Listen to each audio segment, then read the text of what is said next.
Power is different.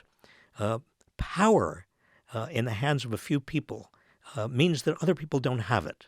Power is a zero-sum game. This is The Interview. I'm David Marchese, and this week I'm speaking with Robert Reich. Reich served as the Labor Secretary under Bill Clinton. He also had a long teaching career. He recently retired from UC Berkeley, and the end of his career is the subject of a new documentary called The Last Class. Well, most of you say that you are pessimistic about the future of America and the world, although you are optimistic about your own future.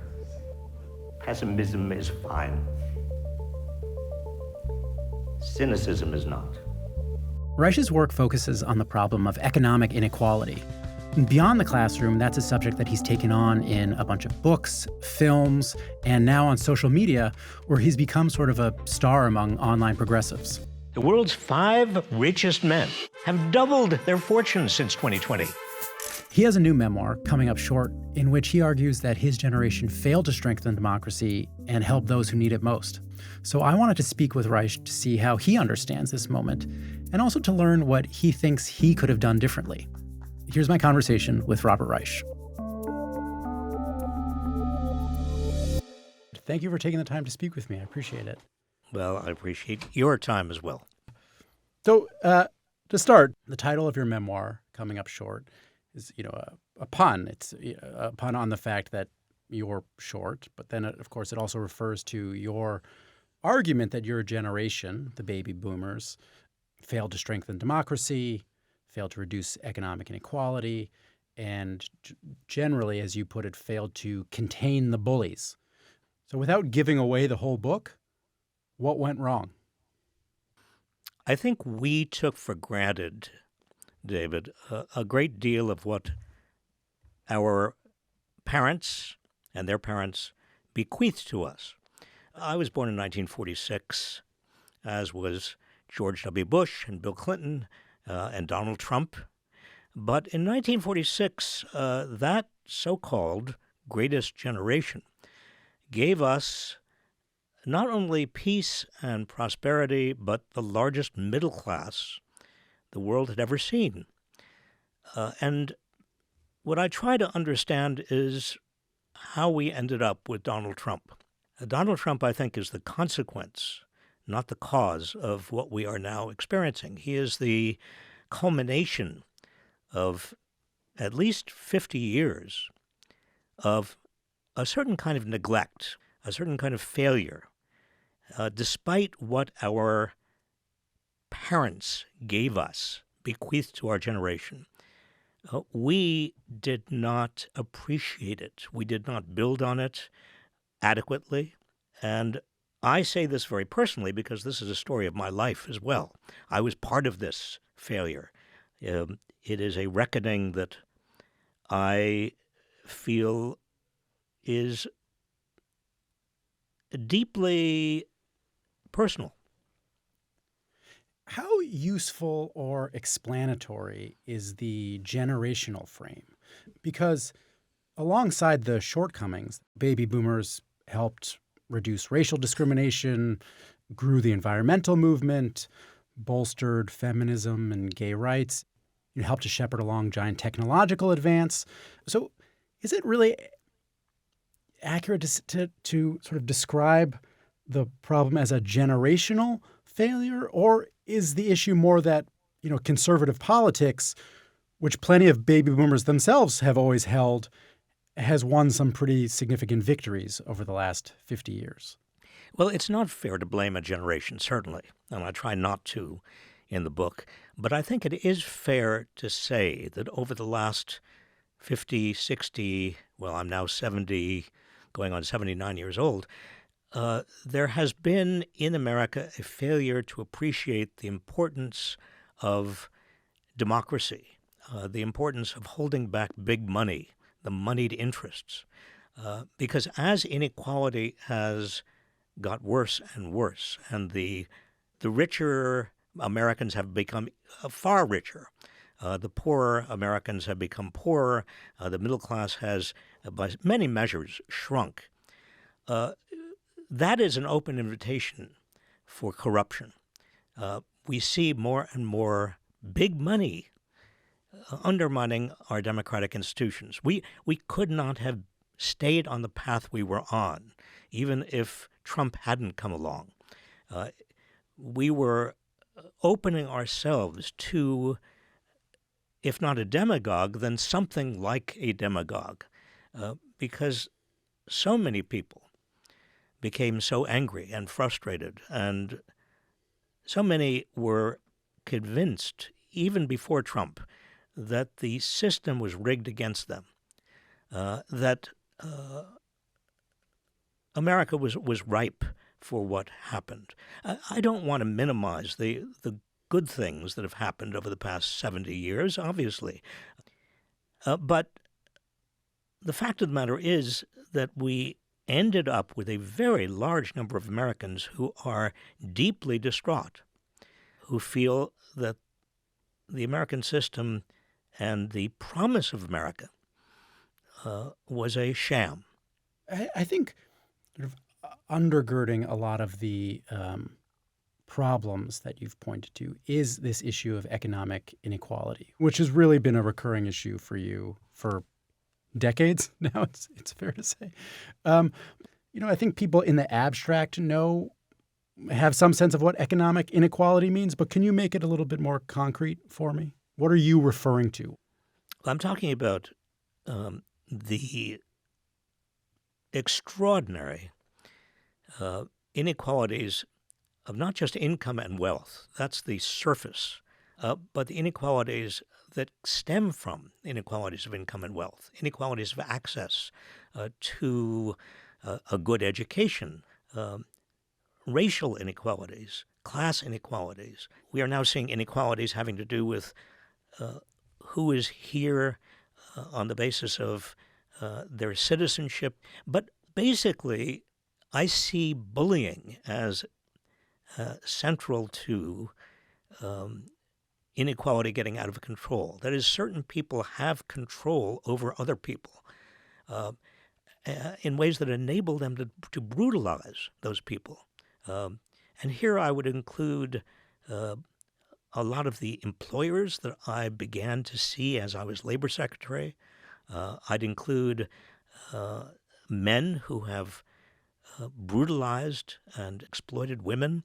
And again, I go back to race and ethnicity that have been so central to the brutality in America and our own brutal history. This all stems, David, from inequality. But when inequality gets out of control, as it has, we eventually get a bully in chief named Donald Trump. Can you tell me why bullies and bullying are why they have such heat for you? Well, I am very short.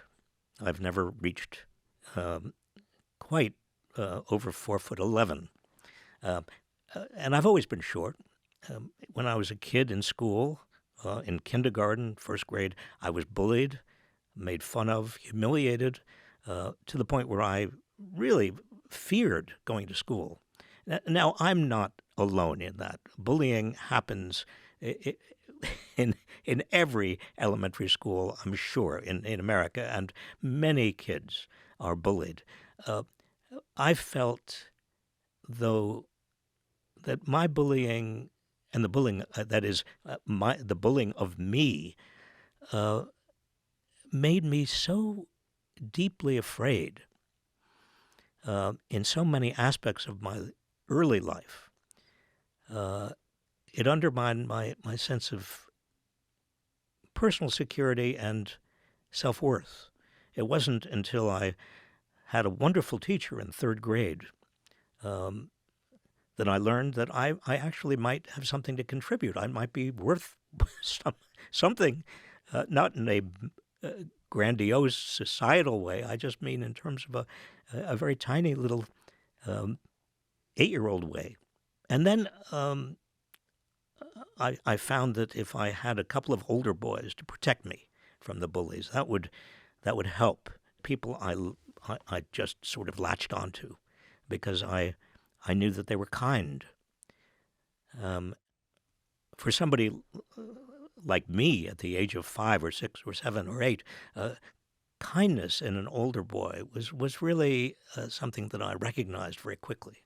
One of those boys, who was one of my protectors, was named Mickey. I didn't know his last name, or as a little boy, I just knew him as Mickey with a sailor's cap and a wonderful smile. I don't recall him ever actually interceding on my behalf, but he just exuded a kindness. Right. People around him felt his kindness. He changed the atmosphere, if you will, around him. Long story short, Mickey was a civil rights worker. His full name was Michael Schwerner, and he, along with 2 other civil rights workers, were brutally murdered. The summer of 1964, as I entered college, I had lost track of Mickey entirely by that time. They were part of Freedom Summer. And when I heard that the person who had protected me from the bullies had been murdered by the Ku Klux Klan, I think in many ways it changed my life. It made me see bullying, not just in terms of the toughs in my elementary school, but in terms of power, the powerful against the powerless, people who desperately needed protection from those who abused their power. Now, let me say, in any society, there are always going to be the more powerful and less powerful. There's always going to be inequality. Some inequality is not bad. In fact, it may be necessary to give people the appropriate incentives to work hard and innovate. But at some point, we tip over into a culture that is a brutal culture. And that's what I discovered, particularly when I was Secretary of Labor, when I looked at what was happening out in America, at the people who were losing jobs or losing good jobs, at the decline of unionized jobs, which were by definition good jobs. I mean, it's not American manufacturing that creates good jobs. It's that they were unionized jobs. I began to see that economic bullying was a central character or a central aspect of the late 20th, early 21st century America. Did you ever feel like you came up with a reliable strategy for dealing with bullies? So that's sort of the personal side of the question. And then in a bigger picture sense, are there reliable strategies for dealing with economic bullies? Well, I felt that I personally had come up with a good strategy. That was my own protection racket. Right. The older boys. But your larger question has to do with what we do about the economic bullying, what we do about the bullying in our society. If you're an average working person today, you are extraordinarily vulnerable.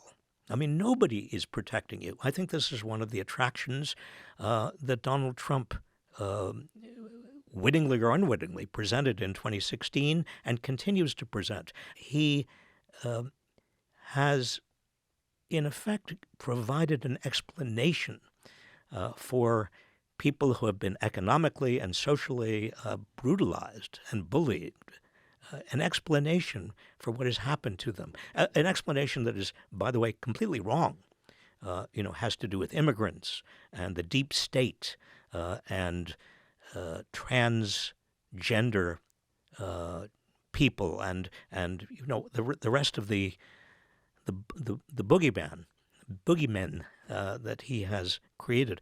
And part of the book is my attempt, failing so far, to help the Democrats, or at least progressives or anybody politically, to see that the way forward is to talk truthfully about why it is that so many people are are powerless and bullied and feel so vulnerable and so angry. What's your diagnosis for why Democrats have struggled so mightily with coming up with a story that to help them gain traction? I think Democrats, some Democrats, don't want to tell the true story of concentrated wealth and power because they are drinking at the same trough as Republicans in terms of their campaigns. This quandary has been growing since I was in my 20s, beginning to watch money and politics and the Faustian bargain that the Democrats were making. The Democrats want to be on the side of social justice and fairness and equal opportunity and political equality. And yet some Democrats, I don't want to tar with too broad a brush here, but some Democrats are taking money and don't want to bite the hands that feed them. And I've seen it personally. I've seen it, when I was at the Federal Trade Commission. I saw it when I was at the Justice Department working in the Ford administration. I saw it very close up when I was in the Clinton administration. And then at a distance when I was providing some advice to Barack Obama. One of the frustrating things about writing this book and reliving these years is that I came across memos and letters and videos of me at that time repeatedly saying over and over again, like a broken record, if we stay on this path, we are going to find ourselves in the not too distant future with a demagogue, and our democracy is going to be threatened. Is there anything you could have done to have been more effective in delivering the message that you just outlined? Because if you were in the halls of power, being able to talk to the people with power, do you ever think that, if I had done X differently or made Y move differently, do those thoughts arise? I often think about that. Yeah. And I tell myself that if I had been more cunning, wiser, more aggressive, more articulate, maybe I could have been more effective. Take my arguments in the Clinton administration with Bob Rubin, who incidentally is a delightful man, and he was the Treasury Secretary, just for people who don't remember. He was the Treasury Secretary under the Clinton, under Bill Clinton. He was from Wall Street, and he had good arguments, and I understood his arguments. But he was wrong. He just was wrong. He was wrong about globalization. He was wrong about deregulation of finance. He was wrong about so many things. And in retrospect, it's easy to say, but at the time, I couldn't get as far as I wanted. I could not bust through. In fact,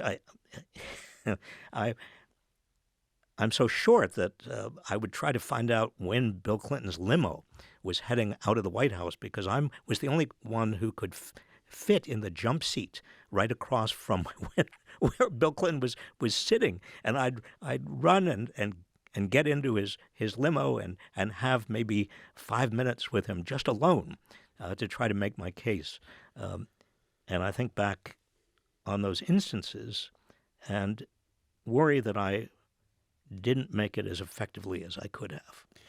And if as you say, the Democrats or some Democrats are drinking from the same trough as the Republicans, in conjunction with the fact that sort of the Democratic growth in terms of voters, it's connected to the more wealthy, more educated pockets of the country. So, given those factors, how would Democrats then sort of authentically find common ground with the working people who are struggling? Democrats would point to the large corporations in this country, to their monopolistic practices, their anti-labor practices, to all sorts of things that they are doing that are keeping the rest of America poorer. Democrats would do what Bernie Sanders and AOC and Elizabeth Warren have done quite effectively.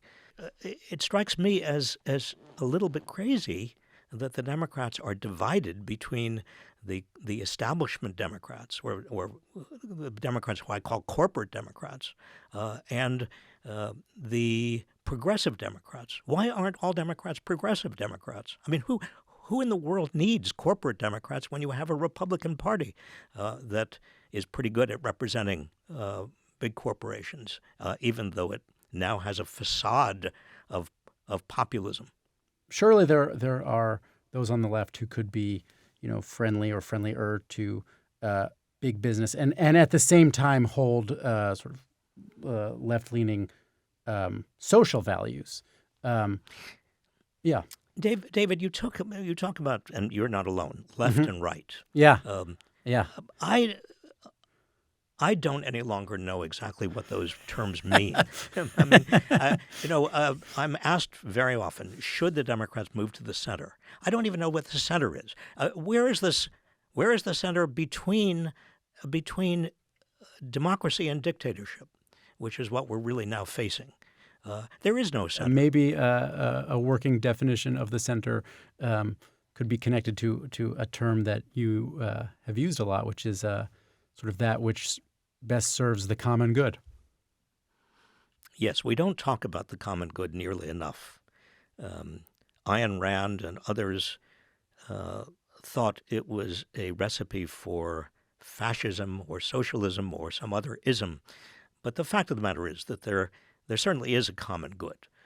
And the core of that common good is our Constitution, the rule of law, the processes and institutions of a democracy. If we don't believe in any of this, then how in the world can we ever achieve a common good? Do you see hope or sort of positive energy in figures like AOC or maybe Zoran Mamdani in New York, who I assume are the kind of progressive Democrats that you support? I do see them as the future, as the future of the Democratic Party, assuming that they appeal to working people. My fear is that they will not, or at least that they will be carried in the currents of progressive politics, which right now are overwhelmingly college graduates and urban and coastal centers. That's not bad, but you have to be inclusive. You have to include the working class and the poor. And it should be easy to do now. When you see you see the billionaires standing there in front of Trump at his inauguration, people who are not just billionaires, they are multi-billionaires. They are 100 billionaires. We don't even have terms for these billionaires any longer. I'm just, you're pretty popular on on TikTok, on Instagram. You have a popular Substack. Do you have a sense of what the demographics of your audience are? No, I don't. But I'm kind of always worried that I'm not getting through to the people who I would like to get through to. That is, I worry that I'm not getting through to working class people who feel disenfranchised and alienated from the American system. What's the best way of actually reaching these people? Fox News and Newsmax and these other entities, they play upon and exploit the anger that was already there. I go into this in some detail in the book because Rush Limbaugh and Roger Ailes, they were working contemporaneously with me. I had interactions indirectly with Rush Limbaugh and certainly directly with Roger Ailes, and I know what they were doing. I know why they were doing it. I talked to Roger Ailes about what he wanted to achieve with Fox News. I mean, it was very clear to me that he was building upon discontent and anger that he saw there, as was Rush Limbaugh before him. These, and I don't want to suggest, David, that it was purely cynical on their parts. Maybe they believed in what they were doing, but from what I saw, from my conversations, particularly, again, I never talked to Rush Limbaugh, but I did talk to Roger Ailes. It seemed to be very cynical indeed. Is there anything minus the cynicism, is there anything you could have learned from how Roger Ailes and Rush Limbaugh communicate? Because, I just saw the other day someone sent to me a TikTok video of you doing a little shimmy while to big band music or big band-like music while sort of, political slogans popped up on the screen. I thought, well, that's cute. Well, here's what I did learn. Yeah. Did I do the shimmy? Number one, yeah. No, I didn't learn dancing from Rush Limbaugh or Roger Ailes, but I did learn that humor is very important. People love humor. Also, what Rush Limbaugh and also Roger Ailes understood is that satire is critically important. I don't really do that. I don't want to be mean-spirited. And sometimes satire, the line between satire and mean-spiritedness is very, very, very vague, and you can lose sight of yourself very easily in terms of not going over that line. But they did it well. They understood satire. In addition to the memoir, you're also the subject of a documentary that's called The Last Class, which is about sort of the run up to your last class at Berkeley, and you taught at different universities for 40 some years, and are there ways in which your students changed any of your fundamental ideas or beliefs? It was very important. It became more and more important over the 42 or 43 years I taught, not to give students my opinions. It became, because they could always read my books, they could always find my opinions. I wanted them to do the work. I asked them sincerely to find people who disagreed with them and told them over and over again that this is the best way of learning. Because the worst kind of learning environment is a learning environment in which everybody agrees politically, or everybody has the same basic views, or there is an overwhelming consensus culturally or in terms of economics or politics. Because then you just don't have anybody to headbang against. You don't have any contrasting viewpoints. And at some of the places I've taught, I mean, Harvard and Brandeis and certainly Berkeley, that is one of the biggest obstacles to learning. Well, yeah, it's funny. I went, just out of curiosity, I went on what's it called, ratemyprofessor.com, and looked up what students had to say about you. And I will say that I think the vast majority of the evaluations that were submitted to that website were extremely positive. But there were a small handful of students who said things to the effect of, like, the professor's class is great if you only want to hear a left-wing perspective on the issues, which kind of echoes with what you were just saying about the problem of of consensus, which of course is also a sort of a hot button issue for conservative politicians right now who talk about there needing to be more ideological balance in academia. How would the problem of detrimental ideological consensus be addressed in academia? Well, a very good and current question. The attacks that Republicans are now making on Harvard and other so-called bastions of liberalism are centered on exactly that question. J.D. Vance, when he was, even before he became vice president, was making similar attacks on prestigious institutions, even Yale, where he went to law school. I think that has got to be, that particular issue has got to be viewed a little bit more, with a little bit more specificity. That is, there is a larger kind of cultural set of assumptions that have to do with people who are likely to go to college. Those cultural assumptions are very cosmopolitan. They are very literate. They are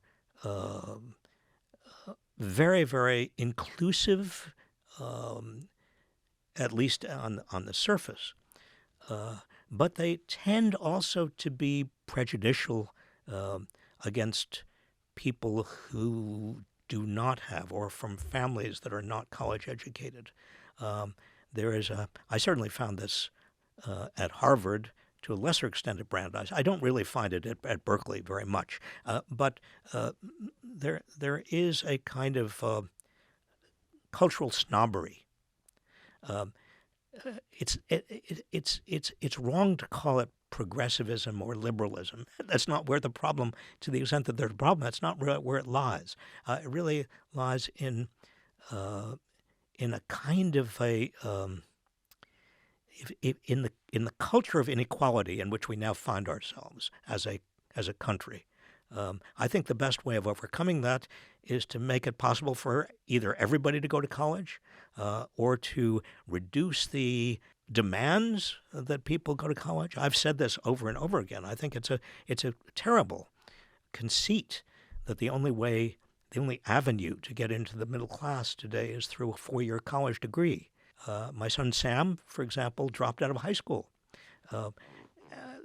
And I think that we are intolerant as a society, too intolerant. What was your reaction when your son said he was dropping out of high school? I was floored, very, very worried for him, very anxious. But Sam said, "Don't worry, Dad. I know what I'm doing.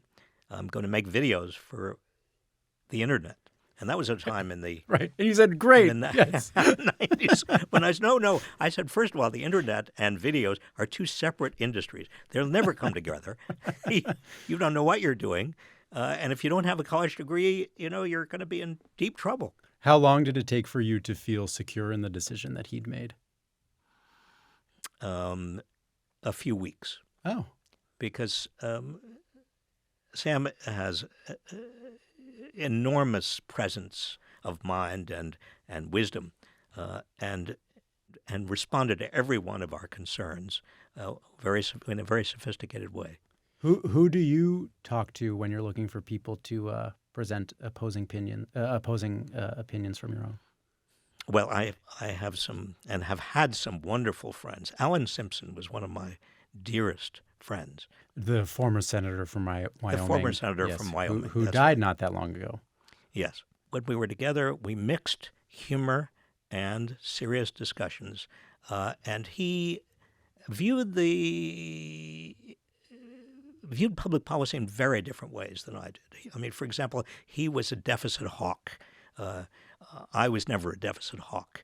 But in our conversations, we laughed and we asked each other serious questions, and we traded anecdotes and stories, and sometimes we discovered things that we didn't know.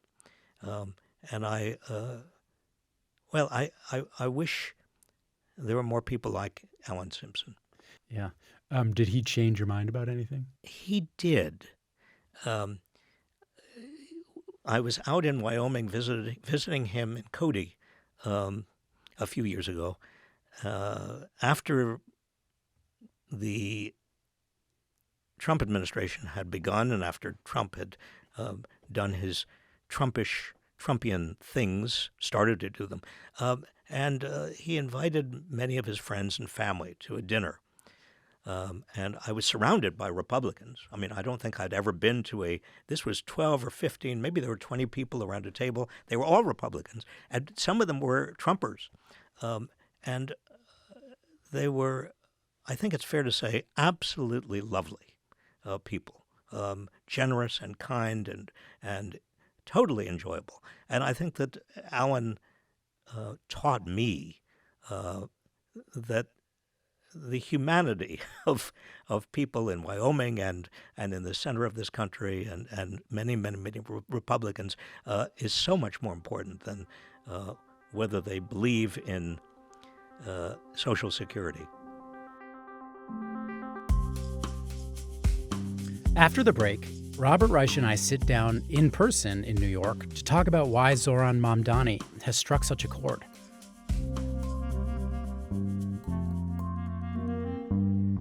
Hi, Robert. Hello, David. Thank you for coming into the studio. It's rare that I speak with someone remotely for the first conversation and then do it in person for the second, so I'm glad you're here. Thank you. So, we're talking just a couple days after Zoran Mamdani won the Democratic primary. And it was interesting. I was just looking at some sort of very early post-election result data, and I saw that, he won all over the city. He won all different types of people. But it seems like Andrew Cuomo outperformed him with lower income voters, despite the fact that Mamdani's whole shebang was affordability.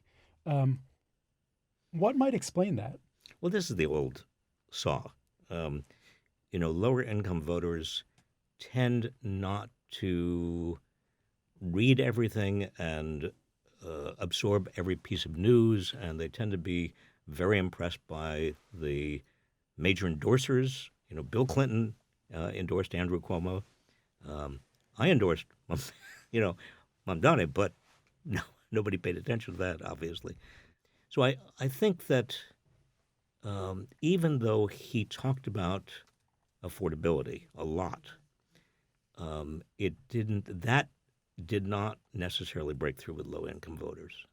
Had he not talked about affordability, I think he would have done much worse, even with low-income voters. It's interesting to hear you say that because, my colleague on the show, Lulu Garcia-Navarro, earlier this year, she interviewed the Democratic Senator Ruben Gallego, and he made a point that was basically that, Americans don't necessarily begrudge the wealthy because they too would like to be wealthy. And Democratic messaging perhaps misses that fact in favor too much of sort of like a eat the rich philosophy. Do you think there's something to that sort of Democratic messaging isn't taking into account like the aspect of the American ethos that involves aspiring to being wealthy? No, that's bullshit. That's utter bullshit.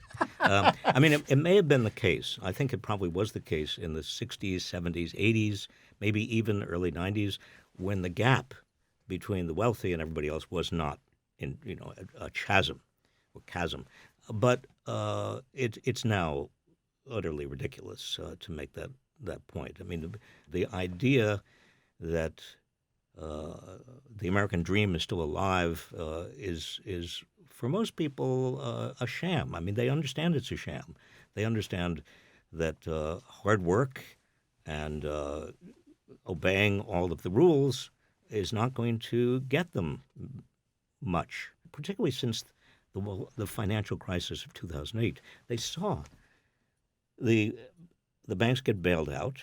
Millions of them lost their jobs, their savings, their homes. Obama had almost no program for helping homeowners who are underwater, and they're angry about the system being rigged against them. They know it is. And the idea that sort of the game is rigged, the system is rotten, and therefore we need sort of outsider candidates to come and shake things up is one that has worked well for Trump. Also seems like it worked for Zoran Mamdani. Do you think there are lessons that the Democratic establishment should learn from Mamdani's success? And also, what's the likelihood that they will learn those lessons? Completely different questions. Yes, they should learn. Now, the caution, obviously, is that we can't generalize too much from one success. But a young and charismatic candidate who appeals not only to young people, but has a very broad range of appeal in terms of the diversity that's America, that speaks to the economic needs of Americans. Someone who understands that 70% of Americans are living paycheck to paycheck and are just one paycheck away from some real pain in their lives. That's a kind of candidate who is and should be a featured aspect of the Democratic Party. The Democratic Party really can't move in a positive direction if it's dominated by corporate Democrats who would just want to protect big corporations and the wealthy, or even the college-educated. Now, the second part of your question is, will the Democrats? David, I've been, as you now know because you've looked at some of my writing, I've been saying much the same thing for 40 years. I'm embarrassed by how much repetition. You're a one-trick pony. Well, I admit to that, but I think it's an important trick. Yeah, I think it was your 79th birthday recently, and I got your newsletter. You were talking about turning 79, and the newsletter took the form of a Q&A exchange. With some of my young graduate students. And one of the questions in there sort of centered on you being grouchy because, using the language from the newsletter, everything you've worked for your entire life has gone to shit. And, your answer is like, there's that. And I didn't want to dwell on that. But is that really how you feel? No, it was a bad joke. And my students laughed at that point. But I think we're at a very perilous point in our history. I worry that we're not taking it as seriously as it should be taken. We have to acknowledge that this is extraordinarily dangerous. We have a president who continues to lie about very big things and also scapegoat people and institutions and undermine social trust. And this is if you can talk about sinful behavior in the terms of public office, this is the core of sinful behavior. So you had shared this story last time about going to a dinner party at the home of your late friend, the Republican Senator Alan Simpson, and how you were sort of pleasantly surprised by the fact that these Trump supporters who were there with you turned out to be lovely people. But is there some point at which, people stop being lovely if they also support a politician who you see as sort of a detestable bully? Like when does that become? It's a very complicated and good question. When does that become intention? I think I would guess that most Trump supporters are good people and nice people, and they probably or have love their families and they are patriotic, but they have been sold a bill of goods by a con man, by a malignant narcissist, who has come along at a very dangerous point in this country's history. And I'm not blaming them. I don't blame anybody. I mean, I think that I certainly blame Trump and his lackeys and the people around him and Republicans in the House and the Senate. I can't imagine what they tell each other, or tell themselves in the morning when they're putting their lapel pins in, looking at the mirror. I mean, what possible justification can they give themselves for continuing to mislead the public as they have? And they mainly are working for the oligarchs in this country. I mean, I have no other word for it. The Democratic establishment, and I think to a certain extent the Republicans, have this problem of sort of the gerontocracy, the people from your generation who don't want to leave the stage. And I wonder, do you think about whether or not you continue to be the best person to deliver your message, or do you think about how you might sort of develop other younger voices? And absolutely, yeah, I think about it every day. I love the fact that Mamdani is 33 years old and AOC is 35. Yeah, we have to have young people. I mean, I've retired from teaching, the best job I ever had, because I felt that I couldn't do justice to the job any longer. I didn't want to give my students less than the best I was capable of. Well, why don't politicians feel the same way?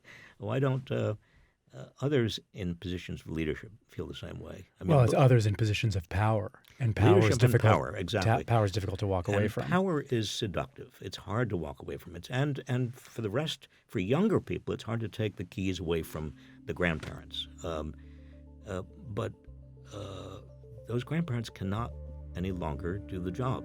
We're a different country.